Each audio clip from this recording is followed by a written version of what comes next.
Over 4 years since their respective ambassadors were called home, Turkey and Israel have agreed to resume diplomatic relations with the return of ambassadors and consuls to both Tel Aviv and Ankara. This isn't a bolt from the blue. Earlier this year, Israeli President Isaac Herzog visited Ankara, whilst both foreign ministers, one of them the now incumbent Israeli Prime Minister Yair Lapid, visited their counterparts' capital soon after. Similarly, Israel and Turkey have cooperated in recent months to try and prevent Israeli tourists in Turkey from Iranian-backed assassination attempts. Lapid has commended this renormalization by saying it will enhance economic and cultural ties, while Turkish President Recep Tayyip Erdogan has said that it will allow them to help their Palestinian brothers. But do they have ulterior motives? Occurring just after an Israeli war with Gaza and just before Israeli elections, is the timing of this announcement coincidental? What does Turkey gain or lose in this deal? Is Israel normalizing ties with formerly hostile neighbours done to change the power dynamic of the Middle East in its favour, to isolate Iran, or simply to create a better future? Omer Ozkizilcik, a foreign policy and security analyst, joins us now from Ankara. Thank you very much for being with us. Reading between the lines of the Turkish foreign minister, what do you hear about the conflict with Israel when it comes to the Palestinians? Where does this stand?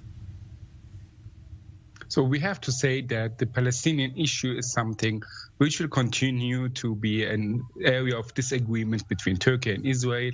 And I do not expect that both sides will be in any kind of full agreement on this issue. However, that being said, I think that there's a new perception on both sides to separate this area from the other aspects of cooperation. And as we have seen in the recent escalation after the killing of Islamic Jihad leader by Israel Defense Forces, the Turkish foreign minister put out a statement and condemned the civilian casualties, and the Turkish president made some statements, but they were relatively limited. And secondly, this did not disrupt the ongoing process of appointing ambassadors. So it seems like that Turkey and Israel will begin and have begun to learn how to deal with this issue on one side and to focus on areas of cooperation and common interests and mutual benefits on the other side. And I think this is the right approach. And over the time that with this developing, it will also help all sides, not only in the economical aspects, energy politics, security, geopolitical realities,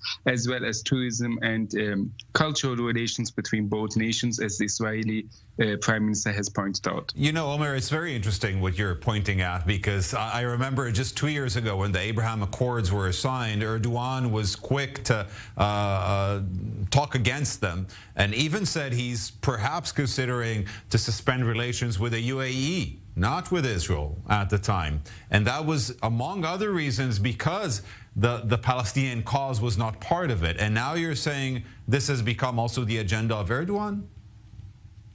So I have to say that when Erdogan threatened to cut relations with the United Arab Emirates, it was not due to Israel or the Palestinian cause. It was due to the problems between UAE and Turkey. There was an ongoing escalation process between both sides until they somehow reach an agreement and normalize relations in a U-turn and in a 180-degree shift in their foreign policies from both sides. So when it comes to Israel and the Turkish president's approach, I have to say that the new cabinet, the elections in Israel, as well as the new situation on the ground, and also the demands from the Palestinians have helped the Turkish president to make these relations normal again and to reconcile with Israel, as well as on Israel's side, because there are just too many common interests and common threat perceptions from both sides. We have the Iranian threat, we have the geopolitics of the energy in the Eastern Mediterranean, and we have just economical benefits for all sides. And I think that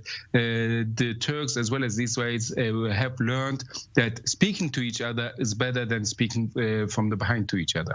It's not a secret that there was a lot of bad blood between Erdogan and Netanyahu. Are you insinuating there that the fact that Netanyahu is not in power at the moment in Israel contributed to the ability to come into an agreement? And we've seen Minister of Foreign Affairs Lapid, now Prime Minister Lapid, visiting Turkey, and recently also Isaac Herzog, with great efforts for reconciliation.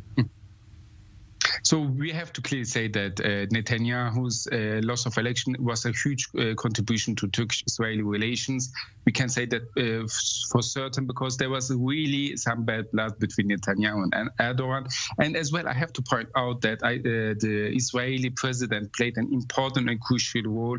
It was also a personal initiative by him to restore these relations, and Turkey grasped on this new attempt. And we are now where we are, and I think it will develop further, especially when it comes to the Iranian threat. We have seen that Turkish and Israeli intelligence working together can achieve success, as we do not have any Iranian attempt of killing Israeli citizens in Turkey anymore since a long time, or since some time. Yeah, and you're mentioning these incidents that sparked in the last few months with threats over Israelis, and the two were really in coordination. What do we know about the details of this renewed agreement between Israel and Turkey? It's very nice that the ambassadors are returning, of course, but there are also other geopolitical issues on the table. There is Iran. There is, of course, Turkey's role with regards to Russia and Ukraine and the conflict there.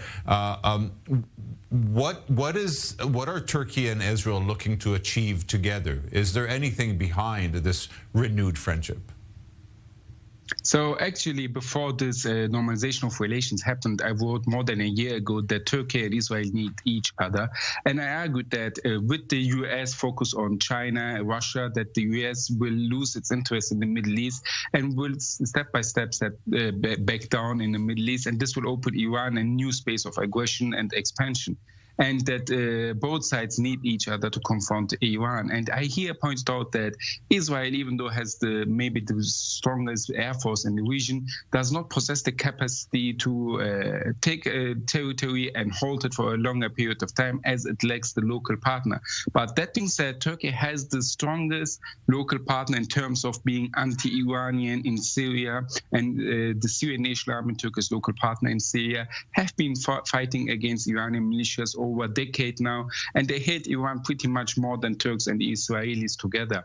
And as the Iranians have committed several autocracies and crimes in Syria. So this reality of Turkey bombing Iran in Syria, as well as the Israelis bombing Iran in Syria, create a new dynamic. And I think this needs to develop. But here, I have also to point out that there is a situation we have at the moment. We see that the Iranian force and Iranian militias are trying to prevent a new Turkish-Syrian military operation against the YPG, the so-called Syrian Kurds who are linked to a terrorist entity.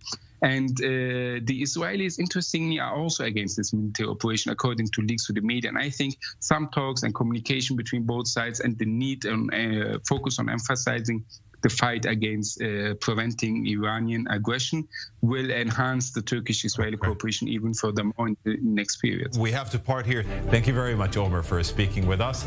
We'll be right back. We now want to expand a bit more with regards to Turkey and the new diplomatic relations that have been renewed between Israel and Turkey with Dr. Eytan Cohen Yanarocak.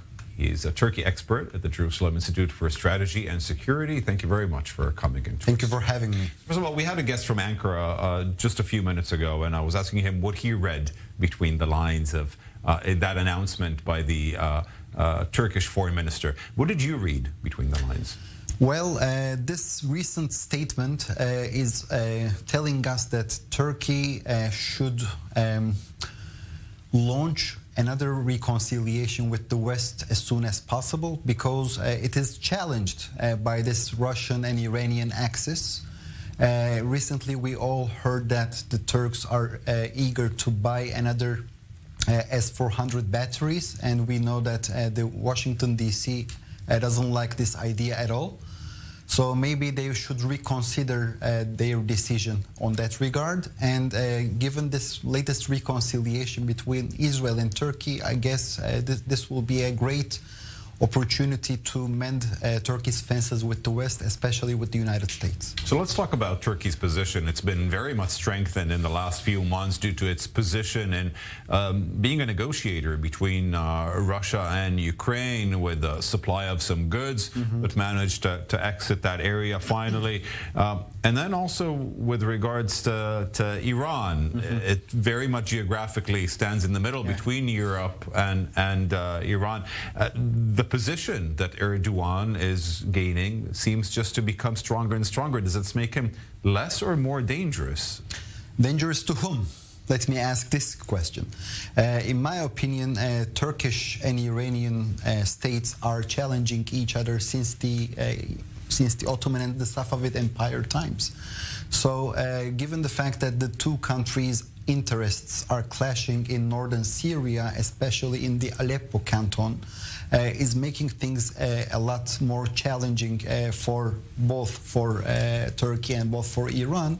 So this is very much complex. Also, Turkey is trying to satisfy the Russians at the same time because they need this wheat corridor in order to make the prices lower in the Turkish market, because the prices are very high.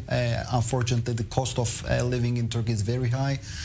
So talking about an 80% inflation, right? Yes, indeed, and everything is getting more and more expensive on daily basis. So what Turkey is doing right now, only 2 days ago, the Turkish foreign minister told that he's ready to normalize relations with the Assad regime by being a mediator between the Assad regime and the opposition forces. It means that Turkey is trying to also please the Russians at the same time, because they need this wheat corridor. So everything is very much connected with everything in different spheres, and I think that is why this is a very complex chess game that the decision makers in Ankara are trying to survive in this. I think it's more vivid than ever how the geographic location of Turkey on the Bosphorus between Europe and Asia is really allowing it. If we are talking in math terms, it's an intersection set which is touching to